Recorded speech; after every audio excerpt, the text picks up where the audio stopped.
ಹೆಚ್ಚಿಗೆ ಮಾತಾಡಬಾರ್ದು, ಹೊಗಳಬಾರದು ಅಂತ. ಹೊಗಳಕ್ ಹೋಗೋದಿಲ್ಲ. ಒಂದೇ ಒಂದು ಹೇಳ್ಬಿಡ್ತೀನಿ ನಾನು. ಇಡೀ ಕರ್ನಾಟಕದಲ್ಲಿ, ಇಡೀ ದೇಶದಲ್ಲಿ ಇವತ್ತು ಯಾವುದೇ ಒಬ್ಬ ದೊಡ್ಡ ವ್ಯಕ್ತಿ ತಪ್ಪು ಮಾಡಿದ್ರೆ ಅವನಿಗೆ ಶಿಕ್ಷೆ ಆಗ್ತದೆ ಅಂತ ತೋರಿಸ್ಕೊಟ್ಟವರು ಕರ್ನಾಟಕದ ಪೊಲೀಸ್ ಅವರು. ಅವ್ರ ಬಗ್ಗೆ ನಾವು ಹೇಳಲೇಬೇಕು. ದರ್ಶನ್ ಅವನ ಎಷ್ಟು ಪ್ರಭಾವ ವ್ಯಕ್ತಿ ಅಂತ ಗೊತ್ತು ಇಡೀ ಪ್ರಪಂಚದಲ್ಲೇ, ದೇಶದಲ್ಲೇ, ಇಡೀ ಪ್ರಪಂಚದಲ್ಲೇ. ಕಮಿಷನರ್ ಸಾಹೇಬ್ರೆ, ನಿಮ್ ನಿಜವಾಗ್ಲೂ ಹೃತ್ಪೂರ್ವಕ ಅಭಿನಂದನೆ. ಯಾಕಂದ್ರೆ ಜನಕ್ಕೆ ಏನ್ ತಿಳ್ಕೊಂಡಿದ್ರು, ದುಡ್ಡಿರೋನು, ಮಿನಿಸ್ಟರ್ ಇರೋನು, ಸಿಎಂ ಇರೋನು ತಪ್ಸ್ಕೊಂಡ್ಬಿಡ್ತಾನಂತ. ಅದನ್ನ ಸುಳ್ಳು ಮಾಡಿರೋದಕ್ಕೆ ನಿಮಗೆ ನಿಮ್ಮೆಲ್ಲರೂ ಪರವಾಗಿ ಹೃತ್ಪೂರ್ವಕವಾದಂತಹ ಅಭಿನಂದನೆ ಸಲ್ಲಿಸ್ತೀನಿ. ನಮ್ಮ ಒಂದೇ ಒಂದು, ನಾನು ಬಾನ್ಸೋಡಿ ಲಿಮಿಟ್ಸ್ ಇಂದ ಬಂದಿದ್ದೀನಿ. 25 ವರ್ಷ ರಂಗಪ್ಪ ಸಾರ್ ಇದ್ರು, ಸುಮಾರು ಆಫೀಸರ್, ಒಳ್ಳೊಳ್ಳೆ ಆಫೀಸರ್ ಇದ್ರು, ಅವ್ರ ಹತ್ರ ಕೆಲಸ ಮಾಡಿದ್ದೀವಿ. ದಂಡುಪಳ್ಳಿ ಕೃಷ್ಣ ಗ್ಯಾಂಗ್ ಅಲ್ಲಿ ಅವ್ರು ಹಿಡಿಬೇಕಾದ್ರೆ ಅವ್ರ ಜೊತೆಲೂ ಹೋಗಿದ್ದೀವಿ ನಾವು. ನಾನು ತಮ್ಮಲ್ಲಿ ಒಂದೇ ಮನವಿ ಮಾಡ್ಕೊಳ್ಳೋದು, ಬೆಂಗಳೂರು ನಗರದಲ್ಲಿ ಎಷ್ಟು ಚೌಕಿ ಇದೆಯೋ ಚೌಕಿಯಲ್ಲಿ ಪೊಲೀಸ್ ಬೇದೆಯನ್ನು ಹಾಕಿ ಸರ್. ಇವಾಗ ಯಾರೋ ಹೇಳ್ತಾ ಇದ್ರು ಚೌಕಿ ಇಲ್ಲ ಅಂತ. ನಮ್ಮ ಮೇಲದಲ್ಲಿ 3 ಚೌಕಿ ಐತೆ, ಪೊಲೀಸರೇ ಕುತ್ಕೊಳ್ಳೋದಿಲ್ಲ.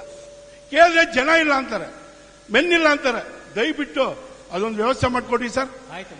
ಜೊತೆಗೆ ಬೆಂಗಳೂರು ನಗರದಲ್ಲ, ಇಡೀ ಏಷ್ಯನ್ ಕಂಟ್ರಿಯಲ್ಲೇ ಒಂದು ದೊಡ್ಡ ರೈಲ್ವೆ ನಿಲ್ದಾಣ ಬೈಪ್ನಳ್ಳಿಯಲ್ಲಿದೆ.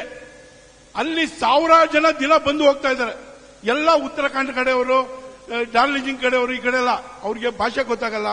ಅವ್ರು ಬರ್ತಾರೆ, ಅವ್ರಿಗೆ ಆಟೋ ಡ್ರೈವರ್ಸು, ಟ್ಯಾಕ್ಸಿ ಡ್ರೈವರ್ಸು ದಬ್ಬಾಳಿಕೆ ಮಾಡೋದು, ಅವ್ರದ್ದು ದುಡ್ಡು ಕಿತ್ಕೊಳ್ಳೋದು, ಕೇಸೆಲ್ಲ ಹಿಡಿದಿದ್ದಾರೆ. ನಮ್ಮ ಕಮ್ಮನಹಳ್ಳಿ ಮುಖ್ಯ ರಸ್ತೆಯಲ್ಲಿ ಒಂದು ಬಿಟಿಎಸ್ ಬಸ್ ಓಡಾಡಕ್ಕಾಗ್ತಾ ಇಲ್ಲ ಇವತ್ತು. ಚಿಕ್ಕ ರೋಡು, ಬೇರೆ ರೋಡ್ ಯಾವುದೂ ಇಲ್ಲ. ಬಾನ್ಸೋಡಿ ಕಡೆಯಿಂದ, ಕಾಕ್ಸ್ಟೌನ್ ಕಡೆಯಿಂದ ಬರಬೇಕಾದ್ರೆ ಆ ರೋಡ್ಗೆ ಬೇರೆ ರೋಡ್, ಆಲ್ಟರ್ನೇಟ್ ರೋಡ್ ಇಲ್ಲ, ಒಂದು ಅಂಡರ್ ಪಾಸ್ ಇಲ್ಲ. ಆ ಜಾಗದಲ್ಲಿ ಹೋಗ್ಬೇಕಾದ್ರೆ ಬಿಟಿಎಸ್ ಬಸ್ ಹೋಗಕ್ಕೆ ಬಹಳ ತೊಂದರೆ ಆಗಿದೆ. ಅಲ್ಲೊಂದು ವ್ಯವಸ್ಥೆ ಮಾಡ್ಬೇಕು ಸರ್. ನಮ್ಮ ಮಿನಿಸ್ಟರ್ ಆಫೀಸ್ ಎದುರುಗಡೆ ಒಂದು 200 ಜನ ಒಂದು ಅಂಗಡಿಗಳು ಹಾಕೊಂಡ್ಬಿಟ್ಟವ್ರೆ ಫುಟ್ಪಾತ್ ಮೇಲೆ. ಅದನ್ನ ದಯವಿಟ್ಟು ಎತ್ತಿಸ್ಬೇಕು ಸರ್. ಯಾಕಂದ್ರೆ ಮೇನ್ ರೋಡ್ನಲ್ಲಿ ಹೋಗಕ್ಕೆ ಬರೋಕ್ಕೆ ಬಹಳ ತೊಂದರೆ ಆಗಿದೆ. ಅದೊಂದು ಮಾತ್ರ ಮಾಡಿಕೊಟ್ಬಿಡಿ ಸರ್.